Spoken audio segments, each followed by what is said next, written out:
little one after 2. So stand by. That stream will start pretty soon. We do have a few more people making their way into the meeting here.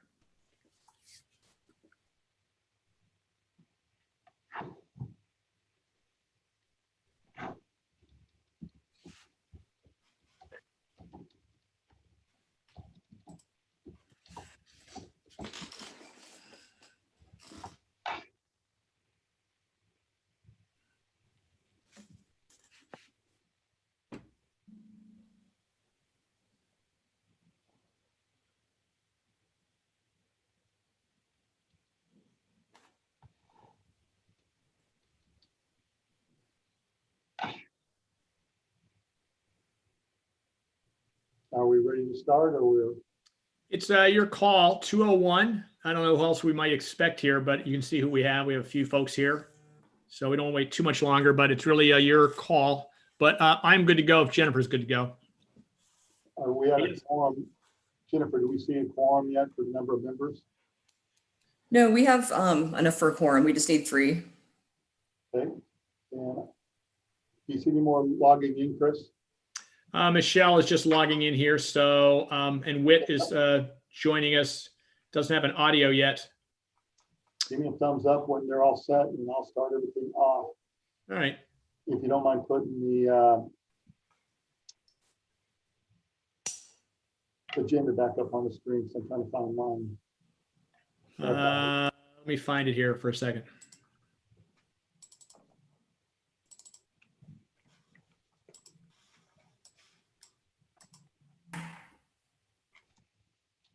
Hang on.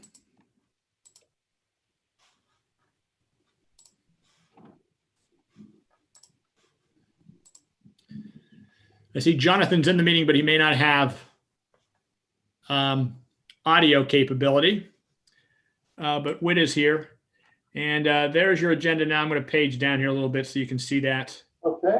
Good. I have 2:03 p.m. And I'll call this meeting to order at this time. We'll move on to the public. We'll need to take a roll call. For the person who might mind doing that, please. Okay. Janina Stampley.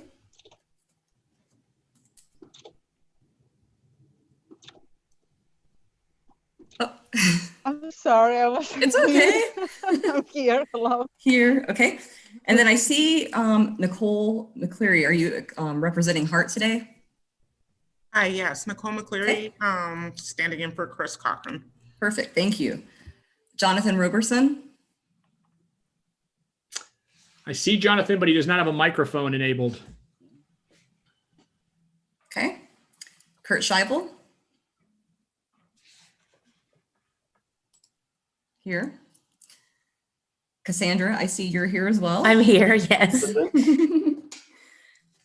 Do we have Lon Fry or Lori Hall from Citrus County? Nope. I don't see Tom Phillips from Polk. And then Sarasota County, Sarah Blanchard did tell us that she would not be attending. And then I'm not seeing anybody here from TAG. So I will just go through the list very quickly. Heather, I'm not seeing Heather Sobush. Paul Simmons. Hold on 1 second. I'm going to allow Paul. Paul is an attendee, but I'm going to admit him Okay. to. Paul, can you hear me now? Yes, I can hear you now. Right, he's in the meeting. Great, thank you. Ming Gao, I'm not seeing him, but we'll double check. Kenneth Russ. I'm going to admit Kenneth as well. Kenneth, can you hear us? He was an attendee, but his mic is muted, and I've admitted him to the meeting, so. Okay. Don Shepard. Okay. Anthony Gagliano. Hold on 1 second. I've got Anthony also as a attendee, and I'm going to move him over. Give me 1 second. Okay. And Anthony, you should be able to speak now if you can unmute. I'm here. Thanks, everyone. Thank you, Anthony. I hope I don't butcher your last name, Michelle, because I'm horrible with names. Michelle Zaizulia. Azula. Zaizulia. Okay. Perfect. Thank you. And last but not least, Whit Blanton. I'm here. Perfect. Okay. Jennifer, can I ask Kenneth Russ? He's not on our list, is he? Yes. Yeah, he is. I'm sorry, I He's- need to admit him as well. I want to make sure he's on the, Yes, he's with Career Source Fernando. oh, good, Kenneth, you're in the meeting. I just want to make sure. Thank you. And Hi, Jonathan this is left. Jonathan. There he goes. Can you Go ahead, guys hear me? Jonathan. Yes. We can. Okay. Awesome. So we do Thanks. have, we do have all 5 transit agencies represented. So we're doing great.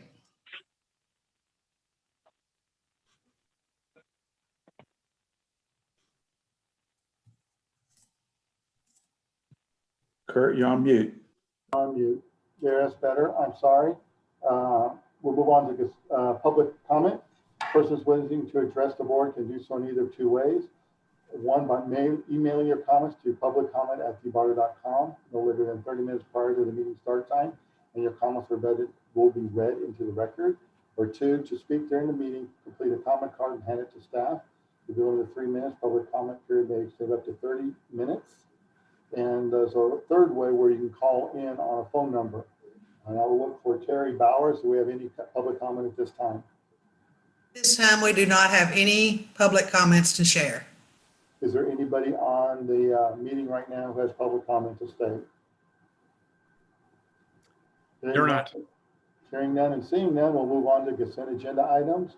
I'll entertain a motion for the September TMC tag minutes approval.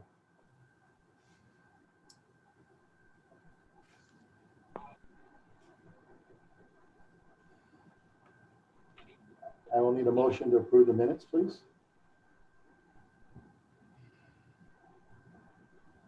So moved, Jonathan.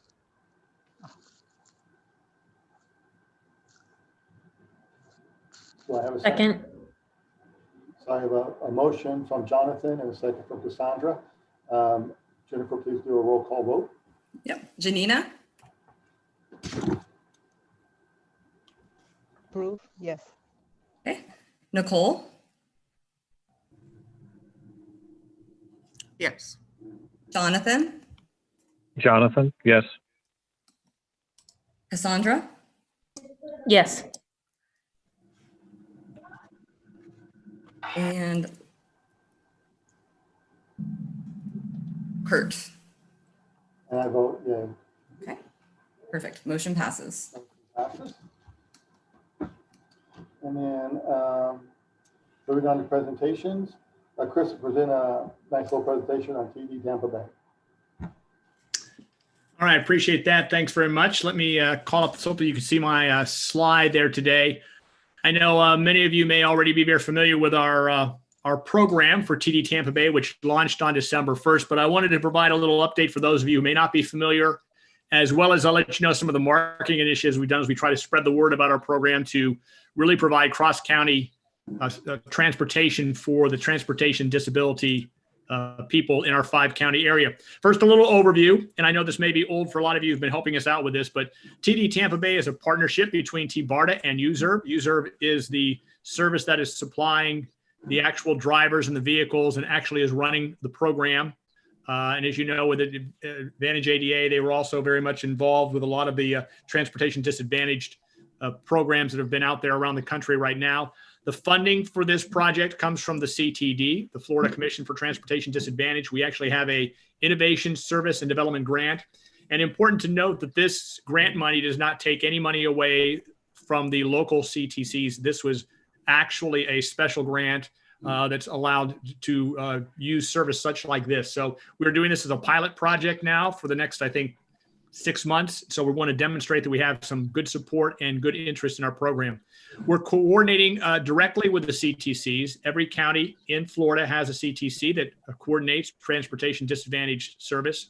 And so we want to complement what those CTCs are providing. And as mentioned before, our primary service is to provide county-to-county transportation of transportation disadvantaged riders.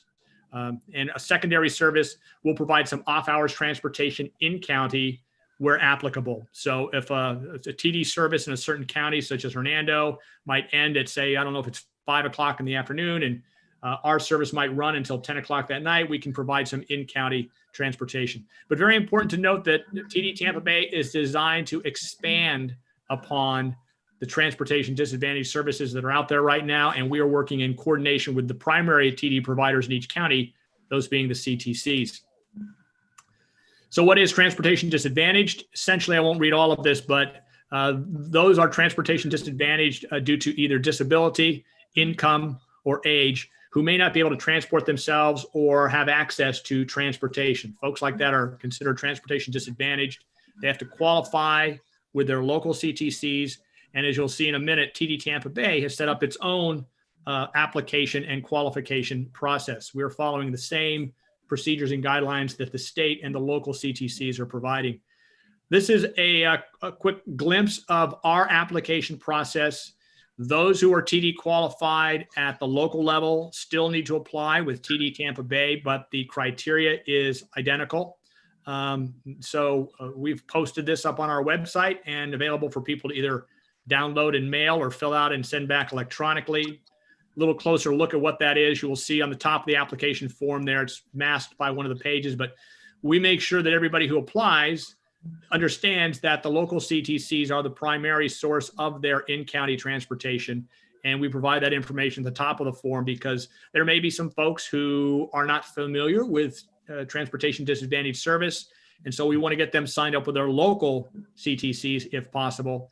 And then, of course, on pages 2 and 3, we ask them to answer a few questions regarding to age, income, and disability. Just like with the CTCs, they will need to supply proof of that.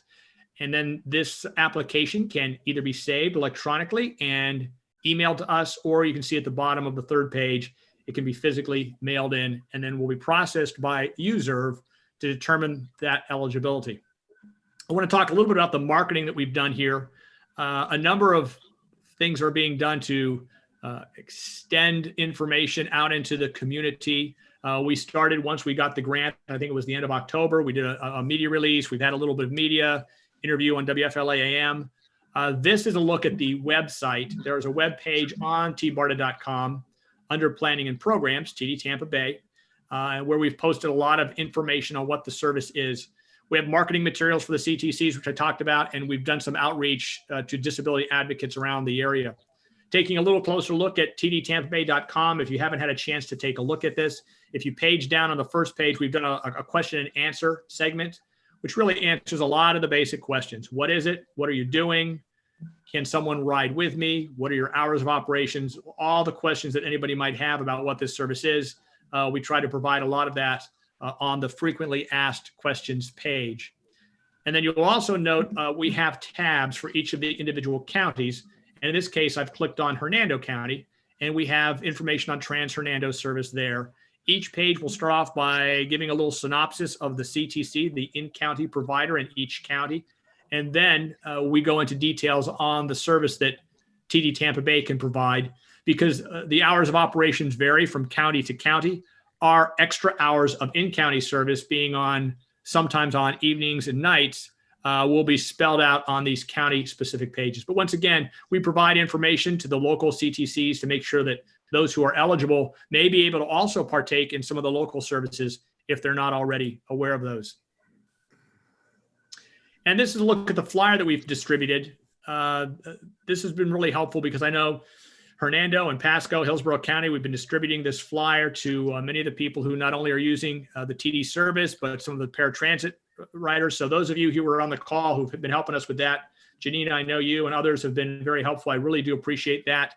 We've customized these flyers to each county.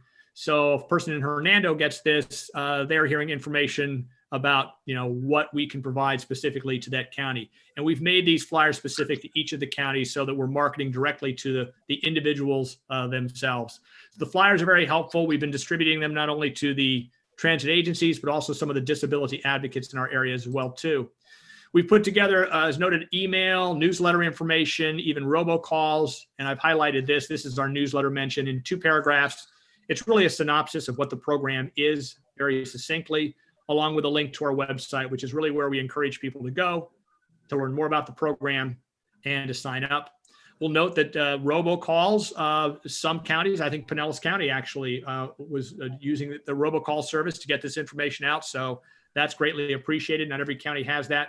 We've tried to make this information available in a lot of different forms. So whatever works best for that county in distributing it, we want to make sure that the message was in that format. And I will open it up to questions, but really quickly, just who the team is here. Obviously, I'm handling the communication side of it, but the project manager of this is Chris Dianuntis, and the user of contact is Steve Holmes with user. And with that, I will stop my share, and certainly I and Chris are open to any questions you might have.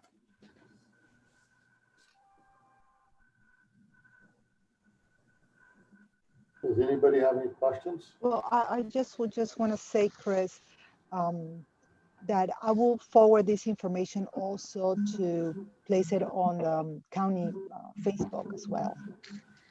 That would be I don't know if appreciated. Thank you. you have been, okay, I will do that. And if anybody needs any additional information that you haven't already received, please reach out to Chris Dianuntis or myself. We'll be happy to get it to you. And we're really thankful that you got this in place, because I know from Pasco County, and we've always had trouble getting people down to the James A. Haley Center. I know it's out, and my dispatchers are also, if there's someone's looking for a later evening one, my dispatchers are letting them know that that's available too. So Appreciate that, Kurt. Thank you. hopefully we'll get this thing spun up, and it'll be a long-term process for everybody. Okay. Hey, this is Jonathan. Have you guys seen any in ridership yet, or is it early days? Yeah, we've I'll had, defer to Chris. we had a meeting on Monday, and we've had 8 trips since December 1st. For new service, it's not bad. Cassandra, did you have something? Yes, I just want to make sure that you guys are in touch with Bonnie Epstein from PSTA and can reach out to our TD population. But I'm wondering if there are the criteria that you're using the same as what we use?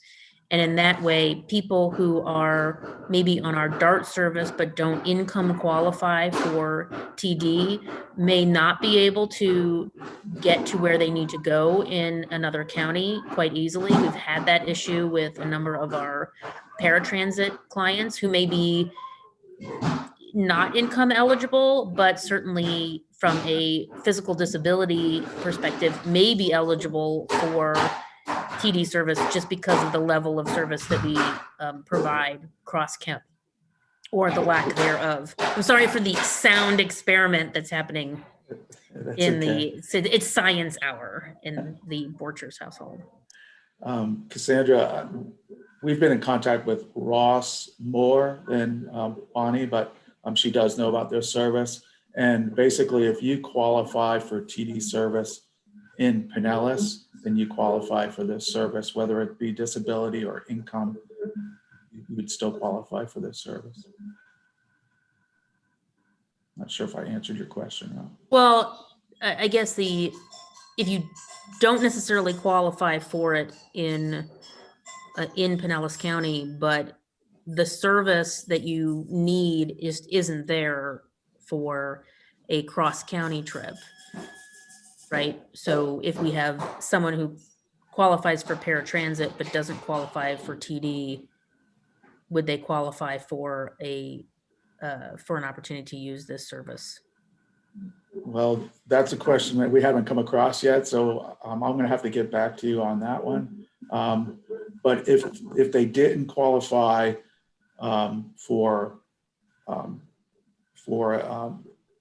income, but they still qualified for disability, they would still qualify. It just seems like as you start to mature the program, there may be an opportunity to expand it to the paratransit community, because I think that is really something that's lacking in the region, is a regional paratransit service. We've had a lot of difficulty bringing people who are part of our Transit Riders Advisory Committee over to events that may be happening in Hillsborough County. If there is a regional meeting and we need them to participate and they're in mobility devices, it's been a huge issue and a very big expense to us in order to make sure that they can participate. And so it is something that we've been thinking about as you start to grow. Okay. Hey, Cassandra, can you give us an example of someone who may qualify for paratransit but not your TD service? Yeah, so we have someone on our Riders Advisory Committee who is not income eligible. She uses the bus service, but she also qualifies for our paratransit for conditional trips. So we have it at least. She is an example of somebody that we've run into problems of getting her the right trips on a regional level. So, I mean, and quite frankly, getting to the airport is a big deal for our paratransit folks because the limited service that is available from Pinellas County to the airport or even to downtown Tampa. Okay, I guess maybe I misunderstand the TD eligibility because I always assumed if you qualify for ADA paratransit that you would also qualify for TD service based on disability. No. Not the case. No. We do have programs that are TD paratransit, which is different.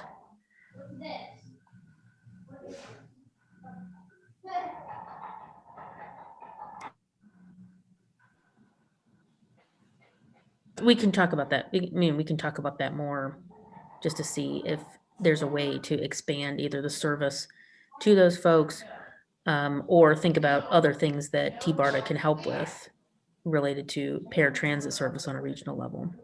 And Brian and I have talked a little bit about that in the past. Yeah, we'd be happy to. Any other questions on TD Tampa Bay service?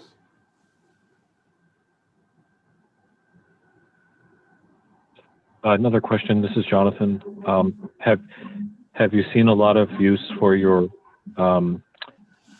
in the trip so far for a wheelchair related vehicle?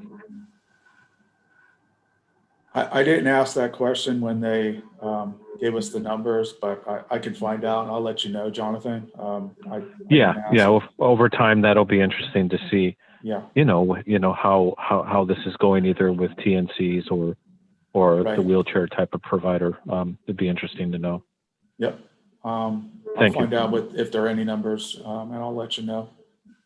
Okay. Thank you.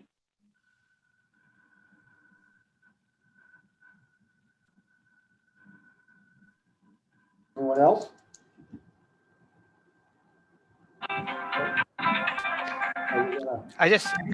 Hey, Kurt. Yeah. This is Brian. Just to follow up on what Cassandra brought up, getting back to, the statutory definition of transportation disadvantage being someone who's because of physical or mental disability, income status, or age is unable to transport themselves. I believe the way we're treating TD Tampa Bay is if a person meets any of those criteria, they're eligible for our service. I didn't know if that was clear or not, but I just wanted to point that out. Thank you for that. The thing I always refer people to is if you go onto the webpage for CTD, they have a very good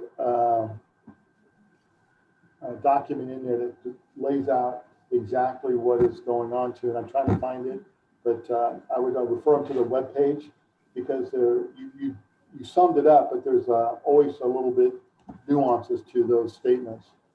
Having dealt with it, and everyone else here will be just, dealing with this on the same day. So I agree with you. Just make sure we got the definition of what they're using for. But what you said is actually correct.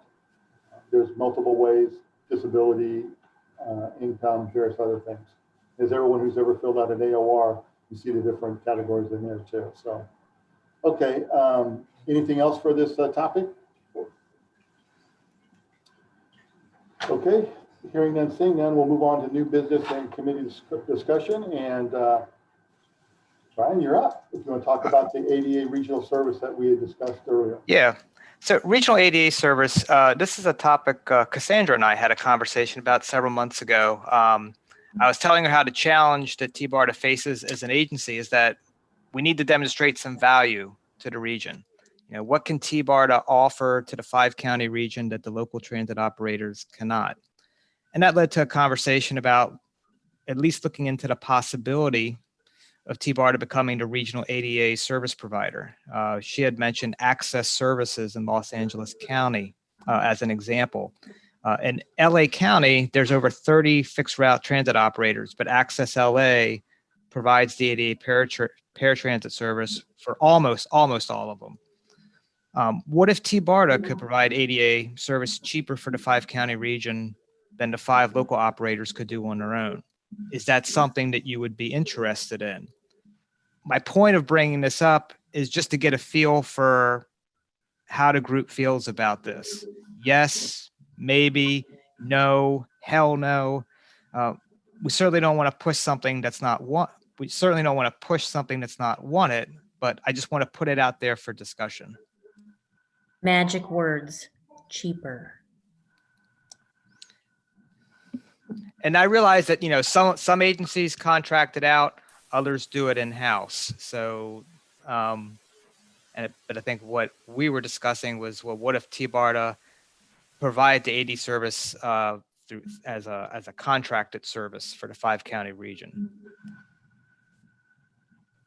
Well, the biggest hurdle I would see is the making sure that as the provider of the fixtured service, we were responsible for monitoring you for the ADA service, because that would be underneath the triennial as you would consider it a subcontractor. Because we're responsible for providing the equivalent service underneath the ADA Act. But beyond that, it'd be more of a specific word that Cassandra just said, cheaper. And the other one would be is the coordination aspects. That would be the other aspect to the whole thing. What about the labor issue? Because I know with agencies that do it in-house, there's the issue, well, these are also jobs for bus operators. And if we contracted them out, I'm sure the union would have issues with that. Brian, this is Jonathan. That's about where we are on this side. It's all done in-house, so that's an issue, a difficult one to take to the board right now. And then the other thing from the board would also be is that we're taking the money from into the local industry and giving it to a provider like, let's say, First Transit, Keolis, or McDonnell Douglas, like Donald Transit's replacement, RATP Dev. Thank you, RATP Dev. Thank you. That would be the other issue. That would be my board would have some concerns about that one. But the thing is, though, is having worked on both sides of both the private and the public side now, when I was on the private side, I hired all the people from the public side over to the private side. So the union was still represented in there. It's just that there'd be a different union contract for those folks. I do think it's something that would be, I feel would be something at least we can discuss. I think it would because I think that's just the way to go. But I do see some hurdles, but also see some benefits. Okay.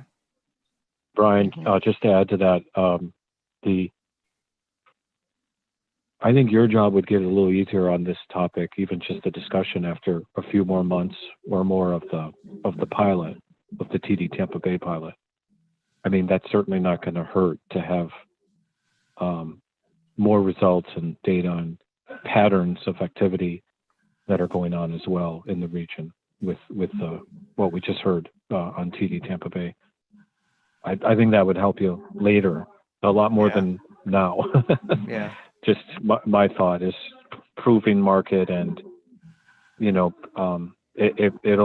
My guess is it'll help your cause there.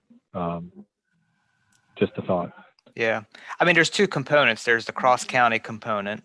By doing it this way, we would be able to serve those trips going across county borders that are difficult to serve today.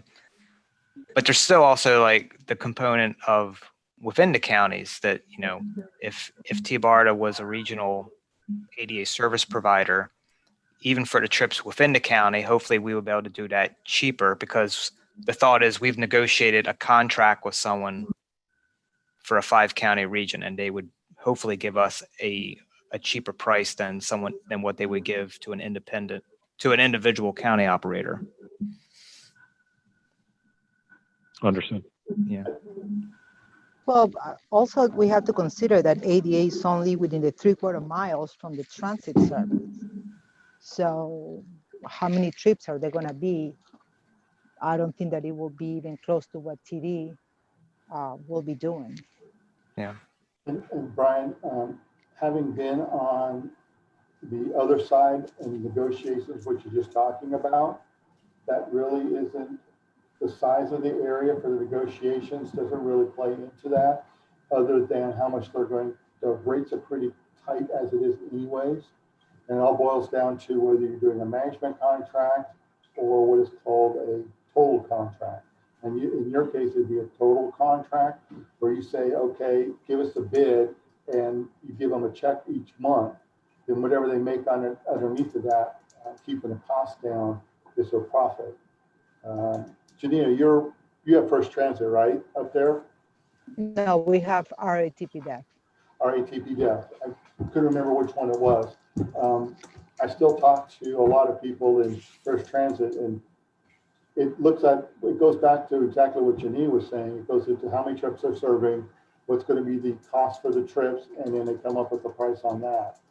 But I don't think the regional area, the size of it will have a factor, but I don't think it will lower the price. I think it will bring it. Yeah, well, something to consider too, for example, in our case, we contract the service out. So it goes is two amounts that we negotiate, the ADA and the revenue hours that we do for fixed route. So those costs match for us. It will be increased if the ADA is taken away, the ADA service that we provide. Just a thought. And yeah, what she's saying there, and also the other thing is too, is I don't just provide ADA service, I also provide Commission for Transportation Disadvantage service, and I also provide service through Older Americans Act from partners with AAPP. So I provide 3 different funding streams of 3 different types of service on there. And the challenge on that is I couldn't just give up like the ADA service, I have to give it all up. And that would be the challenge also for this, because AAPP would just apply for, Pinellas and Pasco. I believe Hillsborough has their own, and I think Hernando is part of somebody to the north. I'm not sure on that one. So that would be some of the challenges to do, and it would require a lot of discussion, probably just outside of this area. But it's not something I would say no, that is a no-go. It's just that there's some significant hurdles that we have to overcome. And obviously we weren't looking for any sort of decision today. We just wanted to put it out there as just an opening discussion, just to see how the group felt. Hey, this is Nicole McCleary from HER. I just wanted to say that we do contract out some of our ADA through a voucher program with Yellow Cab, I believe. So I think it would be something that we would be interested in if it could lower our costs. Nicole, go ahead, Cassandra. Yeah, I just think it's worth exploring, right? I think we've talked a lot about, or I've heard a lot of reasons that it would be a challenge, but I think it could be a model that is really successful and provides a community value to the region. We certainly don't have anything like this where a person who uses the paratransit system can easily get to other places around the region. And it just seems like a perfect fit for TBARTA to explore. And Nicole, if you ever want to talk about, PCT was all taxi cabs and so forth. And I would be glad to talk to you about the savings that we save by bringing it in-house anytime you'd want to. Yeah, that would be great. It would be a good follow-up discussion. Thank you. I am probably the next step, as just a suggestion, would be to get the major players in the same room talking about this. What would be the next steps, or probably we're bringing the elected officials, get a feel for them, because if the elected officials are not behind it, and that would probably be at the, David, you probably have to bring it up individually to the TBARTA board to get the feelings, as you have both the elected officials for the different counties there, just to get a feel of how would the boards are the ones that are going to have to say yes or no. And that might be something just as a cut to the chase, so to speak. Talking to like Commissioner Starkey or Commissioner Kemp, or Stop right there. I mean, yeah.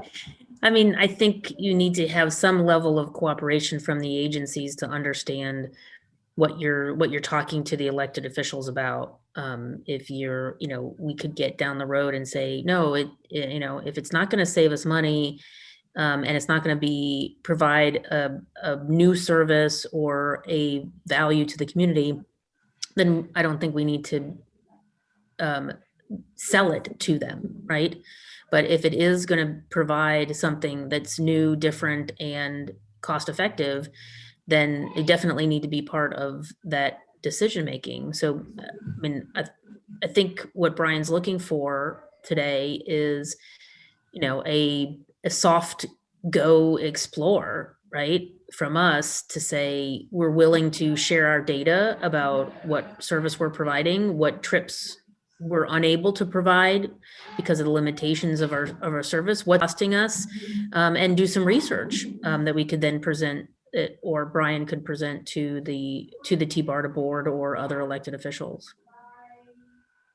But I mean, in terms of what you're saying, if despite all of that effort, if they're not behind it, it's a no-go. I think we totally get that too. And I think our board members, they like big ideas, but at the same time, they like to have a good understanding of what this idea, how it would impact their own individual transit agency. So, Manatee, for an example, Commissioner Bellamy might resonate with him, this idea, but, he would need to fully understand the impact that it would have on MCAT and any unintended consequences that might surface as a result of doing anything like that. So I think that the transit agencies would definitely need to be part of the discussion with their representative on TBARTA's board.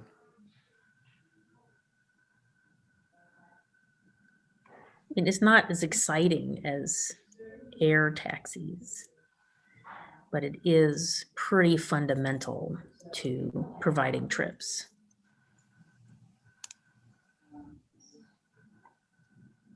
It just goes down to the nitty gritty of what we have to do day in, day out.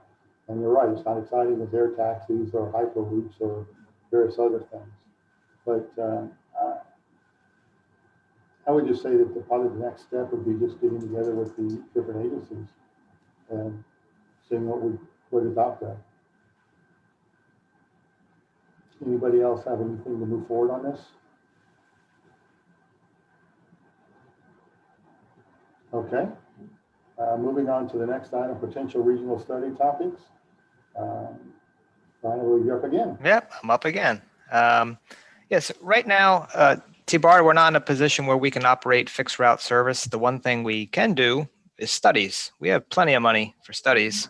However, we don't want to just study for the sake of studying. We want to be practical and regional in scope. I've already had conversations with HART and PSTA about potential study topics. However, I want to throw it out to this group as well. If there's a regional topic that you think is worth studying, please, pitch it to us. One idea that we've discussed internally is some sort of a cybersecurity audit.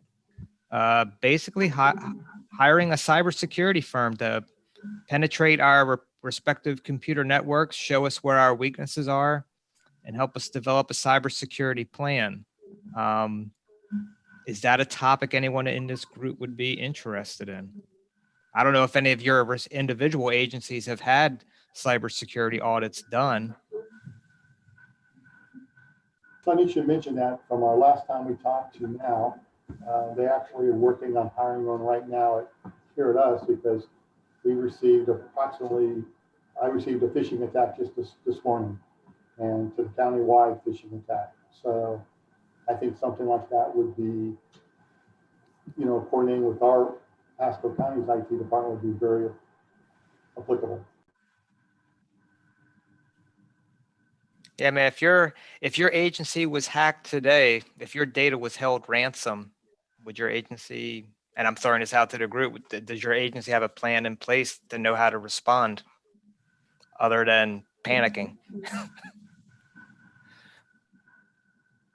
I think from Brian, our Brian, from current, a yeah, go ahead. Go ahead, Jonathan. oh, sorry. For the county-based agency, all of that kind of topical material and is handled in the county government, and it's not something we directly control, frankly. So it might be a little easier for the authorities over the counties. I'm guessing that type of topic, but I could be wrong. But definitely for us, we follow the lead of at the county level. That it's the IT department type of thing. So got it. It may work fine. It may work for you, but it is it's broader and bigger than an authority, I'm guessing. Yeah. Sandra, you had a statement?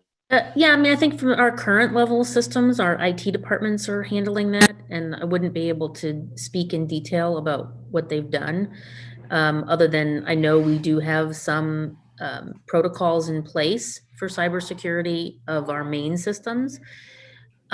When we start looking at new systems, like wireless APCs, and the cellular data that we're transmitting back to our main facility, and even the future of autonomous vehicles and the vehicle to infrastructure security of having, as we start to go from low speed vehicles to larger vehicles, and that level of security, that would probably be something that we would need to talk to the county ATMS group, and also the DOT on the this transit signal vehicle to infrastructure.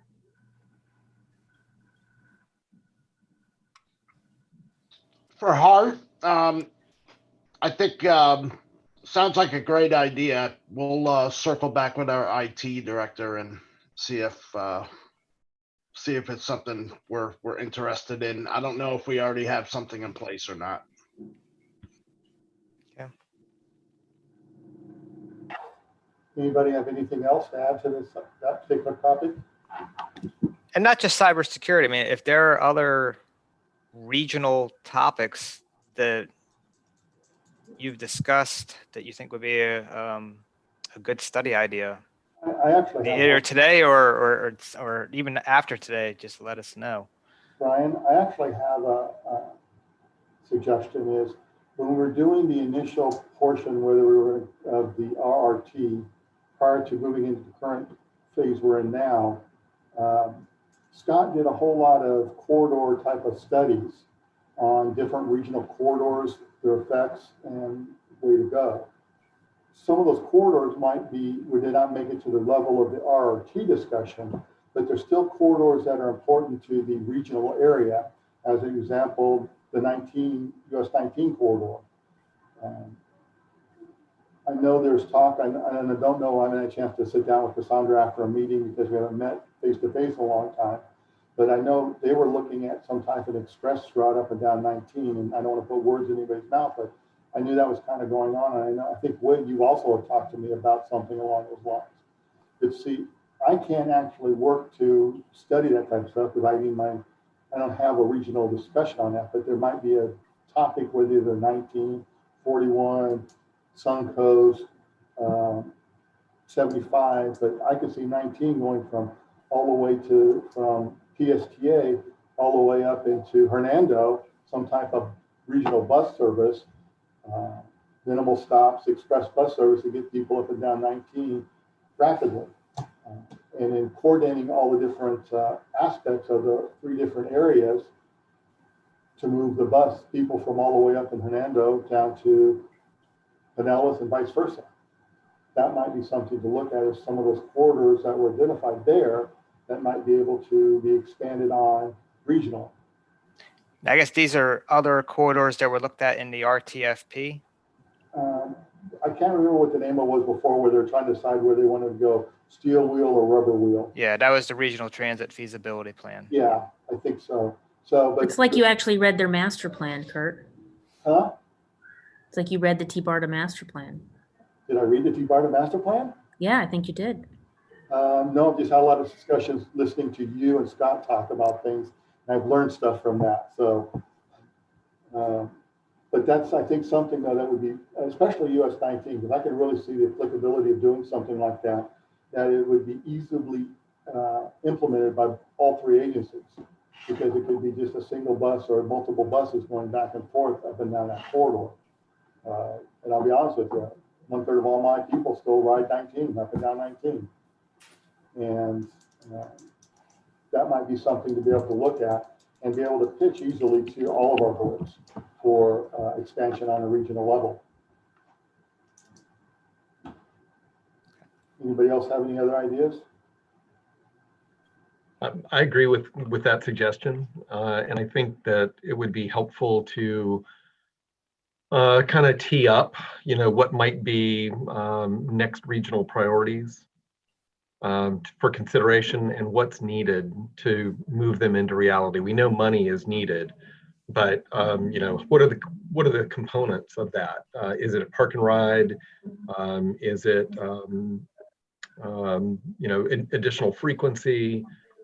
Is it a marketing plan? I mean, what sort of components what would those cost? I think we've got a concept out there for 19 express transit between Pinellas and Pasco, but it could certainly be refined and updated because it's been a few years since we've looked at that. And I think having a network of 5 to 7 potential corridors would be useful.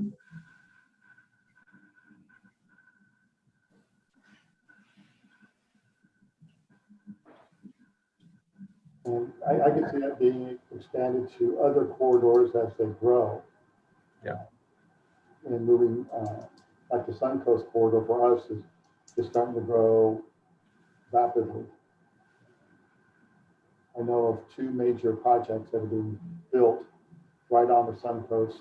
They're legally off the Suncoast right now.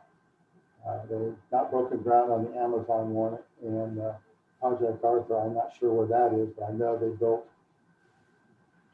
getting ready to build on-ramps and on-ramps and off-ramps for that, part of the Bridge Road extension. Anybody else have any other ideas for possible studies for them? I thought we had another one we discussed in our pre-meeting, Brian, other than the cybersecurity. Was it the regional ADA service, or was there something different? I think it was the regional ADA. But look, and I don't want to just say for the 19, I want to say that regional corridors, and how can we get all the way from Manatee County all the way up to Hillsborough County, or all the way up to Hernando County? Is there a way to set something up that way where we have a long express type service? Because the numbers are still going up of people living in Pasco that are going other places, but we're also seeing the numbers climb on other places coming to work in Pasco County as more and more industry is being built in Pasco. So there's one thing, this is Jonathan. This could be possibly the most naive question of 2020, but being a little new to the region, I'm just wondering is managed lanes or a managed lanes network, is that off the table? Is that more of an MPO thing? Just curious, coming from South Florida, that was a pretty big deal for all the MPOs and FDOT districts and so on, and transit agencies. Just curious. They're not off the table Let me from our know. perspective in Pinellas. But I Okay. do, I mean, I Thanks, think you Whit. have kind of tapped into that there's not consensus across the counties or the MPOs on managed lanes. Okay. And I'm kind of selfish in my question because frankly, the managed lanes network in South Florida funded all of the toll revenue from that, funded all of our express routes in Broward and most of them in Miami-Dade. So.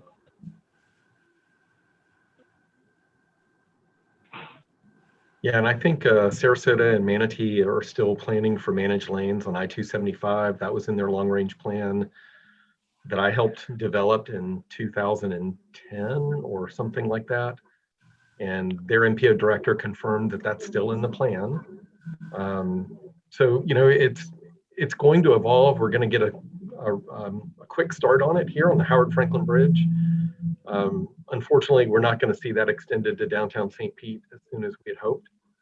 But I think there are other opportunities for I-75, for instance, in Hillsborough County. I just know that the Hillsborough MPO board right now is decidedly on the fence about managed lanes. Okay. Good to know. Thank you, Whit. Thanks, Jonathan. Does anybody else have anything else that I want to bring up?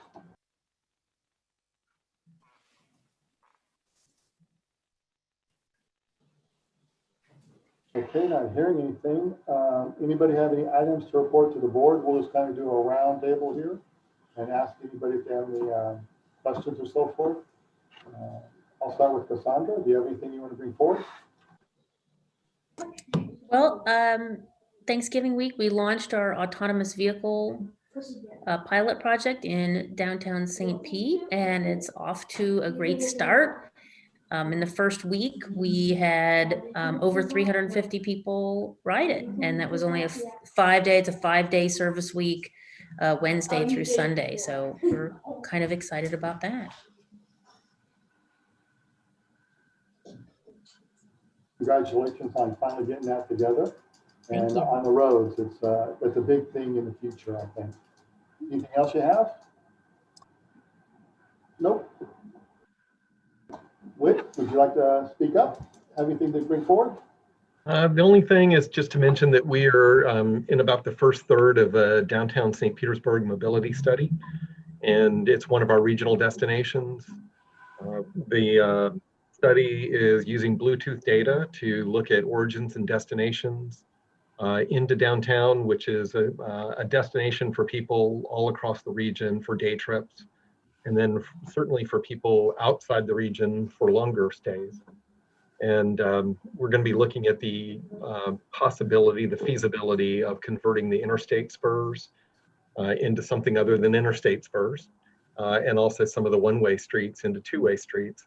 So the study has kind of two levels. It's got a very local, hyper-local analysis of walkability and bikeability and things like that.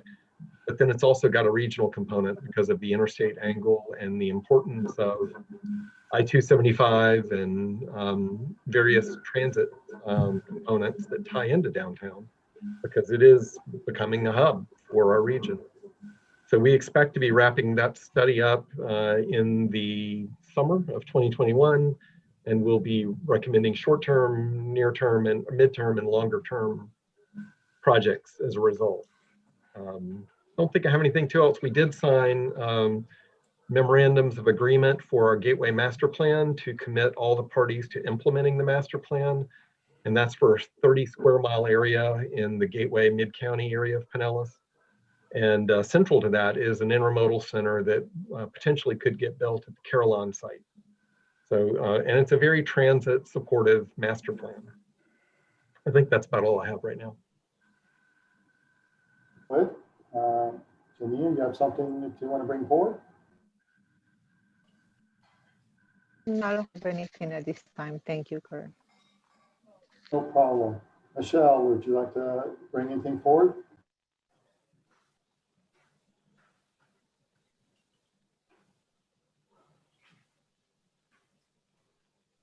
How about Hart? Nicole or Chris, would you like to bring anything forward about Hart? Sure, Kirk, thank you. Yesterday, the board approved moving forward with signing a contract with Miss LeGrand to be our new CEO. It is not 100% finished yet. There are a couple of additional things to be negotiated, but they wanted to get it in place to where they didn't have to wait until the January board to come back and approve. So assuming everything goes well, we're hoping that she will be starting in January. So that's exciting for us. If any of you on the meeting did not see this Hart being a partner in the streetcar extension project, at 2:00, DOT announced that the state is going to put up $67.3 million for the streetcar extension project. So that's an exciting step forward for that. And of course, eventually that project would be moving to Hart in the CIG process. We have our January. Nicole, is it January 24th? Or Yes, it's January 24th.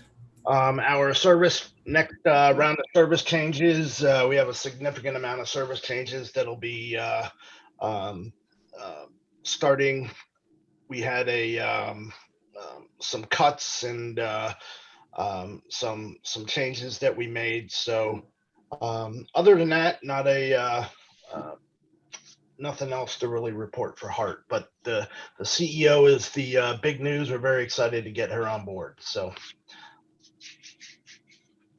I know I've heard that, I've seen also that it's been a long process for Hart to get the CEO on board. So congratulations on that, and congratulations on the streetcar project.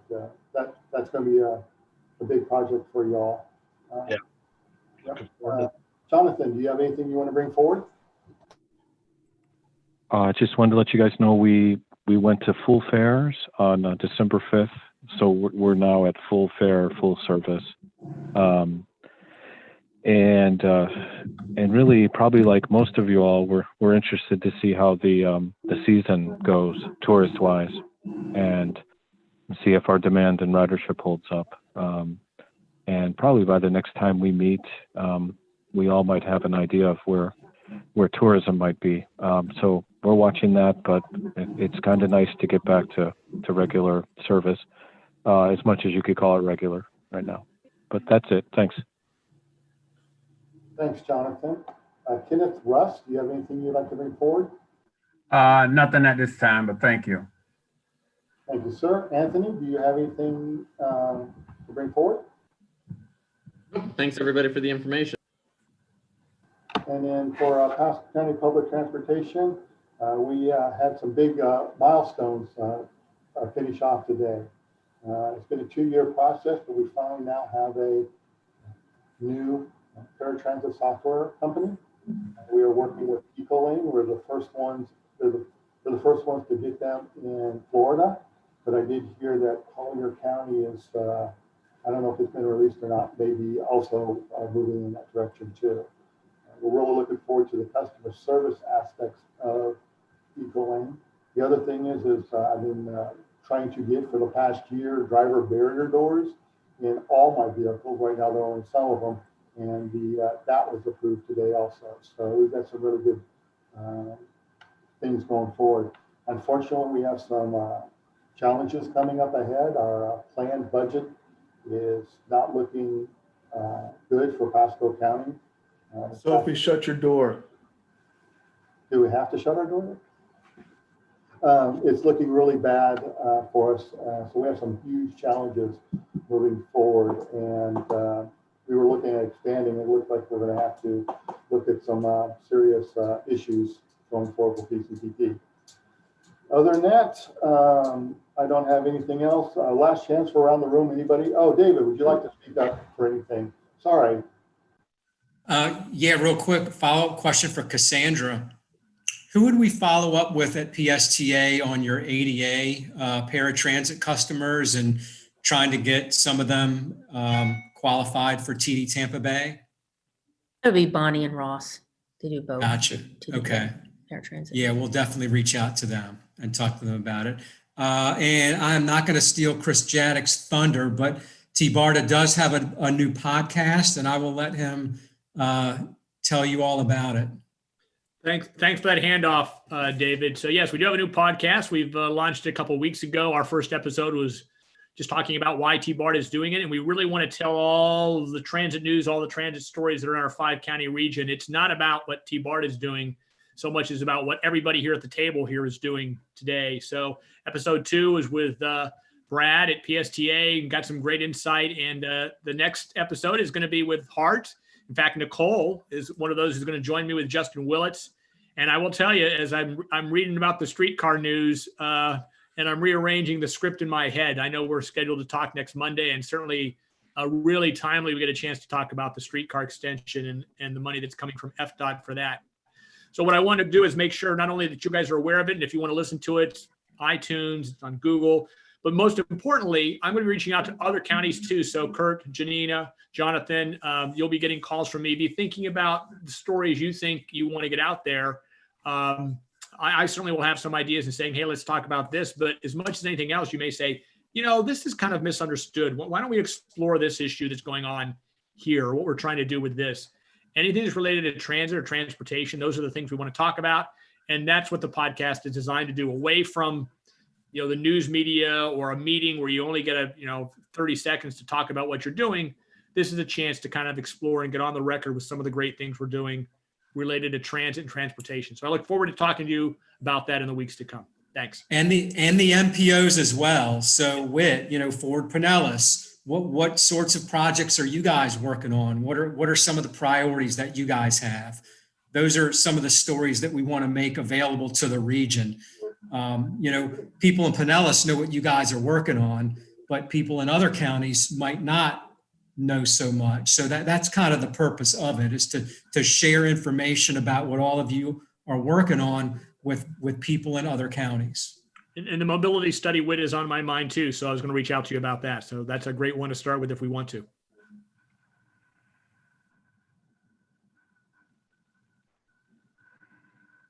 Sorry. One thing I forgot to mention, many of you know Manny up here in our MPO office. If you didn't know, Friday is his last day. He's retiring. So I don't think he's even in the office today, but you might want to give him a call or send him an email wishing him good luck in his retirement. They are having a small retirement get-together type of thing. If you want to reach out to Nia, just so you understand, she is literally the only one in Pasco County MPO right now. Office, they're looking for planners, senior planners, and a director. I believe most of it is closed. I think the director is still open. So if you have some good candidates, or if you want to come up to Pasco County craziness, I'm more than welcome to come on up. But if you want to give Manny a call and wish him good luck on his retirement, because I know he's worked closely with a lot of the people on this meeting. Anybody else from TBARTA have anything, Brian? Yeah, I just remember what our topic was that you and I discussed, fleet electrification. That was another topic we had kicked around doing a study on. I don't know with the 5 transit agencies, what your plans are for the future, if you're seriously considering changing more and more of your fleet over to electric, but that was another topic that we thought about. Maybe it would be worth looking into, having someone do a study of, what would it take to convert your fleet to electric? What would that mean in the maintenance yard? What changes would you have to make out on the road? I don't know, would you have to have charging stations located out on the road? Stuff like that. And Brian, I would say that PCT would be extremely interested in participating in one of those studies, and that's a study like that. Chris, you've been kind of quiet. Do you have anything for the team? Thanks, Kurt. Okay, beyond that, I believe the next meeting is on February 9th, and I'll be briefing, I believe the next TBARTA meeting, actual board meeting is in January, if I'm not mistaken. So I'll be passing on what we covered here and then moving forward. Last chance for anybody to say anything for the team. And I'll entertain a motion to adjourn.